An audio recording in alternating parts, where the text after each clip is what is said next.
ये रिपोर्ट देख रहे हैं आप, इसने आरएसएस यानी राष्ट्रीय स्वयंसेवक संघ का पूरा चरित्र चित्रण कर दिया है। ऐसा डीएनए टेस्ट किया है कि आपकी खोपड़ियां घूम जाएगी।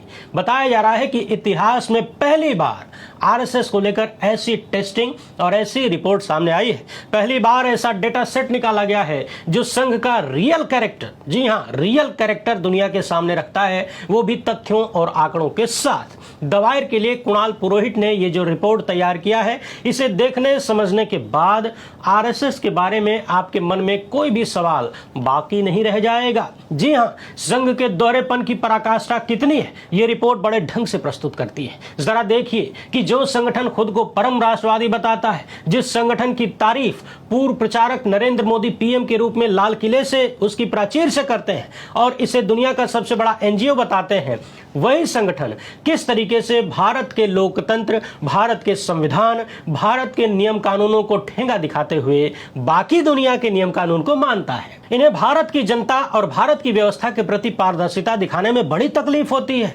लेकिन दुनिया के अन्य देशों में जब जाते हैं तो वहां इनका कैरेक्टर बदल जाता है। ये रिपोर्ट बता रही है कि दूसरे देशों में आरएसएस से संबंधित जितने भी छोटे बड़े संगठन हैं, उनमें से 80% रजिस्टर्ड है, जबकि भारत में जो सबसे मूल संगठन है वही रजिस्टर्ड नहीं है। ये पूरी कहानी आपकी खोपड़ियां चकरा देने वाली है, इसलिए माथे पे ठंडा तेल लगा के बैठिए, आजू बाजू एक आध गिलास ठंडा पानी भी रख लीजिए। आगे बढ़ने से पहले आप सभी से एक छोटी सी अपील, पहली बार है तो चैनल को सब्सक्राइब करके घंटी बजा दीजिए टन से, और ये काम बहुत जरूरी है। यही वीडियो के नीचे इस तरह से सब्सक्राइब का बटन दिख रहा है, उसको क्लिक करिए, इसके बाद घंटी आएगी, उस पर ऑल पे क्लिक कर दीजिए, नहीं तो बाद में कहेंगे कि छुट्टी पे चले गए हैं, क्या वीडियो नहीं मिल रही है। इसके अलावा आप जानते हैं कि हम किसी धन्ना सेठ या राजनीतिक दल के दम पर चलते नहीं, तभी खुलकर आपकी बात हो पाती है। हमारा काम पसंद आता हो तो इस QR कोड या फिर मोबाइल नंबर का प्रयोग करते हुए जो भी हो सके आर्थिक सहयोग भेजने का प्रयास जरूर करें। बहुत बहुत धन्यवाद। दवायर के लिए कुणाल पुरोहित ने आरएसएस की गजब चौंकाने वाली कुंडली सामने रखा है। इस रिपोर्ट का मूल सवाल यह है कि आरएसएस भारत में खुद को रजिस्टर क्यों नहीं करता, जबकि उसके ज्यादातर विदेशी सहयोगी संगठन रजिस्टर्ड है। इस रिपोर्ट में सीइंग द संघ नाम के डेटा सेट का इस्तेमाल किया गया है। इस डेटा सेट में संघ और उससे जुड़े हुए तमाम संगठनों, यानी भारत और विदेश में भी जितने भी इन लोगों से जुड़े हुए संगठन हैं, उन सब का ब्यौरा शामिल है। यह रिपोर्ट बताती है कि संघ का नेटवर्क 38 देशों में फैला हुआ है। इस डेटा सेट में संघ से जुड़े हुए कुल 2502 संगठन बताए जा रहे हैं। जी हाँ, एकदम सही सुन रहे हैं आप, आपके कान में कोई खराबी नहीं है, एकदम बढ़िया माइक काम कर रहा है। आरएसएस से जुड़े हुए 2502 यानी 2500 से ज्यादा संगठन दुनिया भर में काम कर रहे हैं, और दुनिया भर के इन 2502 संगठनों में से 747 संगठन अनरजिस्टर्ड बताए गए हैं, यानी वो पंजीकृत नहीं है। यानी जब हम भारत समेत पूरी दुनिया के आरएसएस से संबंधित संगठनों की बात करते हैं तो 70% से ज्यादा संगठन रजिस्टर्ड है, लेकिन जैसे ही आप भारत वाले संगठनों को अलग कर देते हैं तो दुनिया के अलग अलग देशों में संघ से जुड़े हुए जो संगठन हैं उनमें से 80% संगठन रजिस्टर्ड है, यानी विदेशों में इन्होंने अपने आप को जम के रजिस्टर कराया है। यहीं से एक बड़ा सवाल पैदा होता है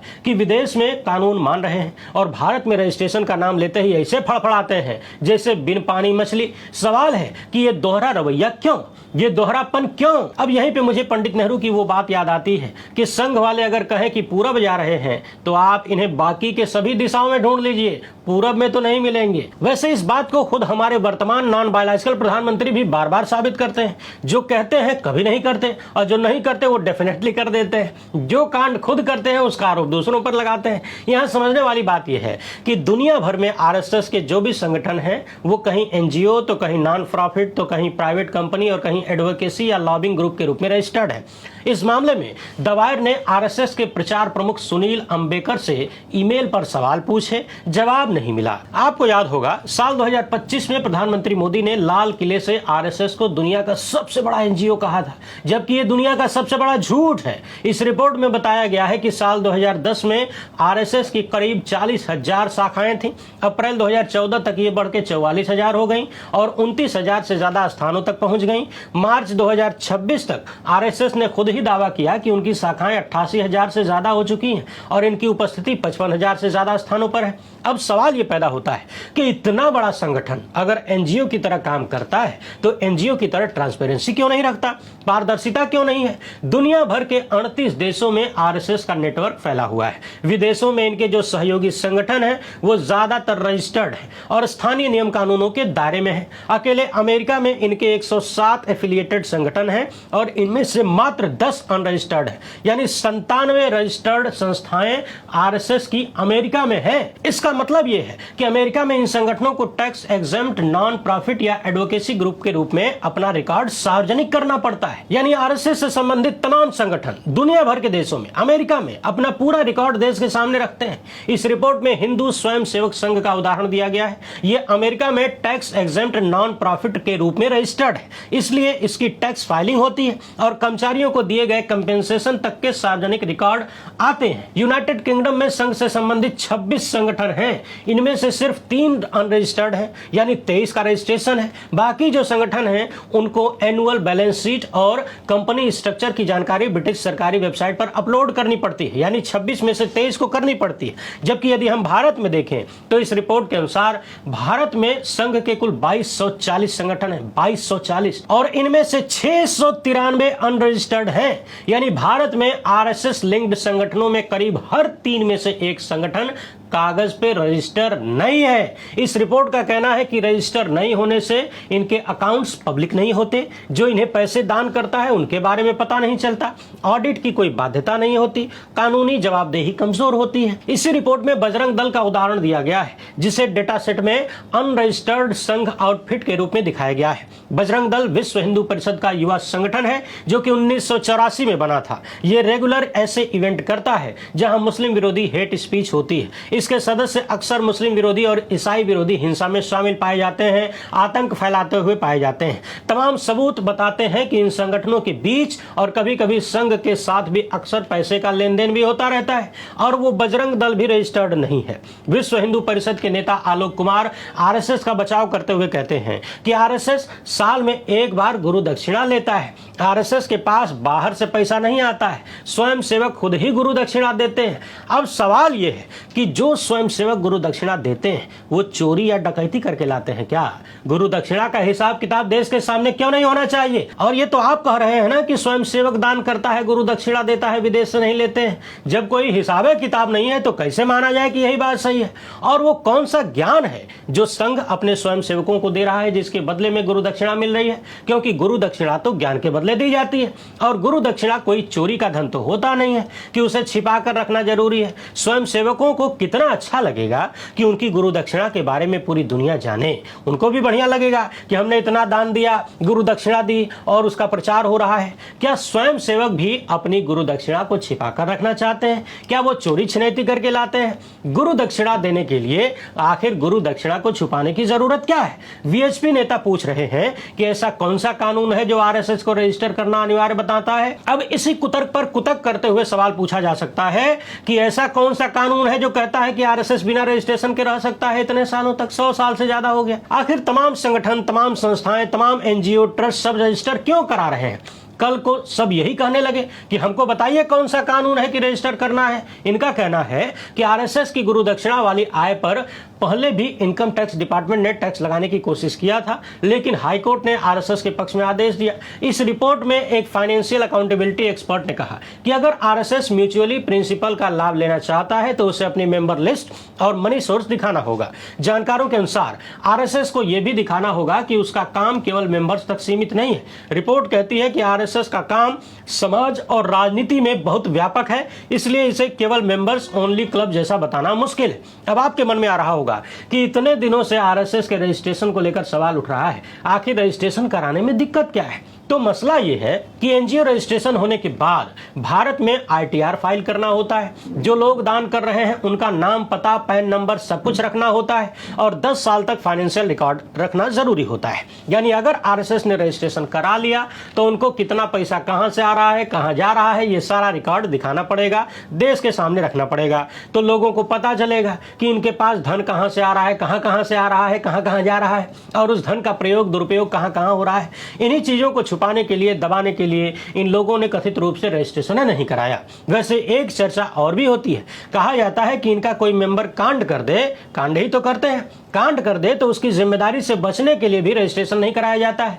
कांड करके अगर पकड़ा गया तो कह देंगे कि तो हमारा आदमी ही नहीं है जी। अब आप कैसे साबित करेंगे कि ये उन्हीं के आदमी है? जब रिकॉर्ड ही नहीं होगा तो आप दिखाएंगे क्या? ये रिपोर्ट सवाल उठाती है कि आरएसएस अपने डोनेशन को पब्लिक नहीं करता, इसलिए ये पता लगाना मुश्किल है कि पैसा कहां से आ रहा है। अगर कोई विदेशी भी भारत में आकर इन्हें कैश डोनेशन दे दे तो पब्लिक रिकॉर्ड में इसका पता कैसे चलेगा? आप सोचिए कि आरएसएस ने दिल्ली में अपना लगभग 150 करोड़ का हेडक्वार्टर बनाया है, 1.5 अरब का। क्या आप कल्पना भी कर सकते हैं? और ये लोग कह रहे हैं कि हम गुरुदक्षिणा लेते हैं। सवाल है कि वो कौन चेले हैं जो 1.5 अरब रुपया कार्यालय बनाने के लिए दे रहे हैं? क्या देश को ये जानने का अधिकार नहीं है? ये रिपोर्ट बताती है कि ये निर्माण सीधे आरएसएस ने नहीं बल्कि इनसे जुड़े हुए रजिस्टर्ड ट्रस्ट श्री केशव स्मारक समिति के जरिए डोनेशन के माध्यम से किया गया। इसी तरह रिपोर्ट में यह भी बताया गया कि अमेरिका में संघ से संबंधित 5 संस्थाओं को, कम से कम 5 संस्थाओं को 8.5 करोड़ रुपए के आसपास कोविड रिलीफ फंड मिला। आप सोचिए, ये लोग दावा करते हैं कि अभी इनका 2026 का दावा है कि 88,000 से ज्यादा शाखाएं चलाते हैं। जिले, तहसील और छोटे छोटे एरिया में भी तमाम कार्यक्रम होते हैं। 55,000 से ज्यादा स्थानों पर उपस्थिति।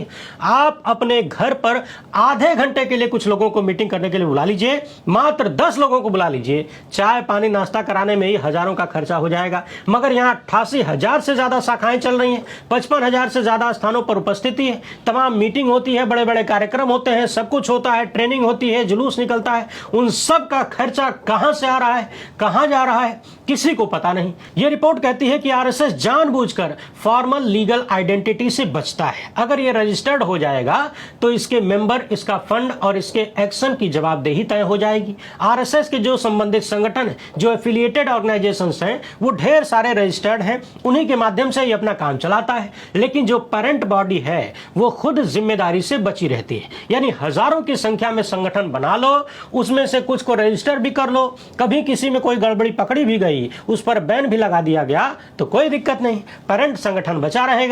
और पेरेंट बचा रहेगा तो और भी बच्चे पैदा हो जाएंगे। रिपोर्ट यह भी कहती है कि आरएसएस राजनीति में प्रभाव रखता है, लेकिन उसकी कैंपेन कॉस्ट और ऑर्गेनाइजेशनल रोल बीजेपी के इलेक्शन कमीशन फाइलिंग में साफ नहीं दिखते। और तो और आरएसएस अक्सर यह कहता है कि उसकी कोई फॉर्मल मेंबरशिप लिस्ट नहीं है, यानी कौन कौन उसके सदस्य हैं इसका कोई रजिस्टर नहीं है।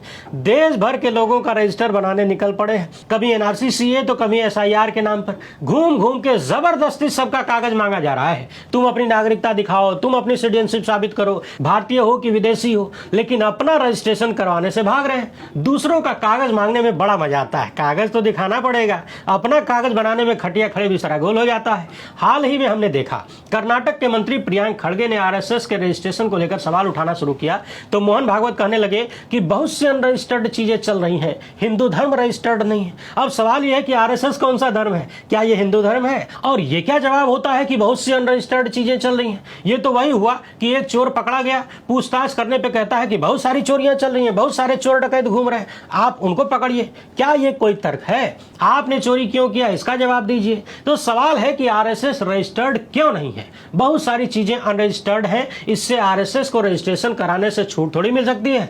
द कारवा ने जो रिपोर्ट प्रस्तुत किया था उसमें पता चला कि दुनिया भर में आरएसएस के 2502 अलग अलग संगठन हैं। लेखक नीलांजन मुखोपाध्याय, जिन्होंने 1980 के दशक में हिंदू राइट विंग के उभार को करीब से ट्रैक किया है, उनका कहना है कि आरएसएस ने हमेशा जुड़े हुए संगठनों के जरिए प्रोग्राम के फ्लो और डायरेक्शन को कंट्रोल करने तथा तय करने की कोशिश किया है, लेकिन अपने दम पर नहीं, यानी अन्य संगठनों के कंधे पे बंदूक रख के चलाता है आरएसएस। इनका कहना है कि महात्मा गांधी की हत्या में इसकी भूमिका के बाद, उस पर बैन लगने के बाद आरएसएस का खुद को एक फॉर्मल एंटिटी न बनाने का विश्वास और मजबूत हुआ। यानी महात्मा गांधी की हत्या गोडसे ने कर दिया, सब जानते थे, आज भी सब जानते हैं कि गोडसे आरएसएस का आदमी था, लेकिन चूंकि कोई मेंबर लिस्ट नहीं है, कोई रजिस्टर्ड व्यवस्था नहीं है, तो आरएसएस वालों ने कह दिया कि गोडसे से हमारा कोई लेना देना नहीं है। और जब गांधी हत्या के बाद बचने का रास्ता मिल गया, तब फिर इन्होंने ठान लिया कि बिल्कुल रजिस्ट्रेशन नहीं कराना है रे बाबा, ये बहुत सही उपाय है बचे रहने का। नीलांजन मुखोपाध्याय लिखते हैं कि आरएसएस की अंदरूनी भावना यही रही होगी कि आरएसएस को कागज पर औपचारिक रूप से रजिस्ट्रेशन नहीं कराया जाना चाहिए, क्योंकि अगर ऐसा दोबारा हुआ तो फिर जिम्मेदारी इन्हीं पर आ जाएगी। कैलिफोर्निया की एक यूनिवर्सिटी में कम्युनिकेशन के प्रोफेसर रोहित चोपड़ा कहते हैं कि संघ से जुड़े हुए संगठन स्ट्रेटेजिक कारणों से विदेशों में रजिस्ट्रेशन कराना चुनते हैं। विदेशों में रजिस्टर करके संघ से जुड़े लोग खुद को बड़ी अमेरिकी कंपनियों में पैसा जुटाने के लायक बना लेते हैं और ये पैसा अक्सर भारत में संघ से जुड़े लोगों को दे दिया जाता है। चोपड़ा ने कहा कि संघ से जुड़े लोग विदेश में कानून तोड़ने से डरते हैं। भारत के उलट विदेशों में मनी लॉन्ड्रिंग से निपटने के सिस्टम बहुत सख्त है। ये संगठन विदेश में कानून तोड़ने से डरे हुए हैं, इसलिए वहां रजिस्टर करा लेते हैं, वहां अपना हिसाब किताब सबको दिखाते हैं, सरकार के सामने रखते हैं, लेकिन भारत में इनको बच जाने का भरोसा होता है, इसलिए यहां रजिस्टर नहीं कराते। साल 2002 में the campaign to stop funding hate नाम के एक ग्रुप ने पाया कि अमेरिका में संघ से जुड़े लोगों ने भारत में संघ से जुड़े लोगों को $3 मिलियन से भी ज्यादा रुपए दिए। सोचिए, ये कहानी साल 2002 की है। अभी के हिसाब से 30 लाख में 94 का गुणा कर लीजिए। इतना पैसा साल 2002 में अमेरिका से संघ के लोगों ने भारत में संघ के लोगों को दिया। 2014 में एक online south Asian citizen web की रिपोर्ट में आरोप लगाया गया था कि अमेरिका में संघ से जुड़ी चैरिटी ने 2002 से 2012 के बीच आरएसएस से जुड़े संगठनों को 2800 करोड़ रुपए भेजे। सोचिए, 2800 करोड़ भेजने के आरोप लगे अमेरिका से भारत में संघ को। सवाल है कि जब सब कुछ गुरु दक्षिणा से चल रहा है तो फिर ये विदेश से अरबों रुपए के कथित लेन देन क्यों हो रहे हैं, काहे आ रहे हैं? आखिर विदेश में बैठे लोगों को संघ कौन सा ज्ञान दे रहा है, कौन सी घुट्टी पिला रहा है, कौन सी शिक्षा दे रहा है जो वो लोग अरबों रुपए वहां से भेज रहे हैं कथित रूप से? दिल्ली में संघ का जो 150 करोड़ का हेडक्वार्टर बना, इसके लिए संघ ने डोनेशन से जुड़े एक संगठन श्री केशव स्मारक समिति के जरिए पैसा भेजा, जो कि एक ट्रस्ट के तौर पर रजिस्टर्ड है, जैसा कि कारवा की रिपोर्ट में बताया गया था। विश्व हिंदू परिषद के इंटरनेशनल प्रेसिडेंट आलोक कुमार, जो कि राम मंदिर डोनेशन घोटाले के लिए भी खबरों में हैं, इन्होंने हाल ही में कहा कि आरएसएस के पास नागपुर के अलावा देश में कोई बिल्डिंग नहीं है और लोग ऐसे बिल्डिंग बना के आरएसएस के लिए छोड़ देते हैं। वैसे राम मंदिर को लेकर भी बहुत गंभीर सवाल उठ रहे हैं कि वहां पर भी पैसे का हिसाब किताब नहीं है। करोड़ों अरबों रुपए चोरी हो गए, डकैती हो गई। दूसरी तरफ आरएसएस और उसके तमाम संगठनों के भी आए गए का कोई हिसाब नहीं है, कितना आ रहा है, कितना जा रहा है, कहां से आ रहा है, कहां जा रहा है। तो लोग क्या समझें कि मंदिर का पैसा भी आरएसएस और उसके संगठनों ने पचा लिया, क्योंकि मंदिर ट्रस्ट में भी चुन चुन के आरएसएस और विश्व हिंदू परिषद के लोगों को लगाया गया था। उन्हीं की सारी जिम्मेदारी थी, वही लोग सत्ता में भी हैं और तमाम बड़े बड़े लोगों को मंदिर चोरी के मामले में बचा लिया गया है, ये भी आरोप लग रहा है। समझने वाली बात यह है कि तमाम संगठनों के लिए एफसीआरए लाइसेंस यानी विदेश से पैसा लेने का लाइसेंस लेना मुश्किल हो गया है, उनको रद्द किया जा रहा है, जबकि यहाँ खुला खेल फरुखाबादी चल रहा है। मगर जरा सोचिए कि खुद को राष्ट्रवादी बताने वाले लोग भारत के नियम कानून को कैसे धता बता रहे हैं, कैसे भारत की जनता को टोपी पहना रहे हैं और खुद विदेश में जाके अपने ज्यादातर संस्थाओं को रजिस्टर कर रहे हैं। खुद नारा देते हैं कि फला जगह पे रहना होगा तो फलाना फलाना कहना होगा, और खुद भारत में रहकर भारत के कानून को नहीं मानते। यहाँ के कानून से इनको दिक्कत होती है, यहाँ के कानून से खेलेंगे, यहाँ से बच के निकल लेंगे और विदेशी कानून से डरेंगे, मगर फिर भी खुद को सबसे बड़ा देशभक्त बताते रहेंगे। केंद्रीय मंत्री हैं प्रहलाद जोशी। इनका कहना है कि प्रियांक खड़गे आरएसएस के बारे में इसलिए बोल रहे हैं ताकि मीडिया में बने रहें। अब सवाल यह है कि क्या आरएसएस इसीलिए अपना रजिस्ट्रेशन नहीं करवा रहा है ताकि प्रियांक खड़गे को मीडिया में बने रहने का मौका मिले, वो राजनीति कर सके? क्या आरएसएस ने इसीलिए रजिस्ट्रेशन नहीं कराया है कि विपक्ष के नेता राजनीति कर सके? बहरहाल यहाँ दोहरेपन की कोई सीमा नहीं है। आप लोग खाली दोहरेपन का अंदाजा लगाइए और इतना याद रखिए कि इन सब के लिए आजादी के बाद की तमाम सरकारें जिम्मेदार हैं, खासकर कांग्रेस की सरकारें, वरना इतने सारे कांड करके कोई संगठन और उससे संबंधित लोग सीना तान के खुद को देशभक्त न बोल पाते और छाती ठोक के ये न कह पाते कि हम रजिस्ट्रेशन नहीं कराएंगे, जो करना हो कर लो। वैसे आप इस मामले पर, आरएसएस के दोहरेपन के मामले पर, भारत के कानूनों को न मानने के मामले पर क्या सोचते हैं? अपनी राय कमेंट बॉक्स में जरूर लिखेगा। वीडियो पसंद आए हो तो ज्यादा से ज्यादा लोग तक पहुंचाएं। पहली बार है तो चैनल को सब्सक्राइब कर लीजिए। हमसे जुड़ने के लिए बहुत बहुत धन्यवाद।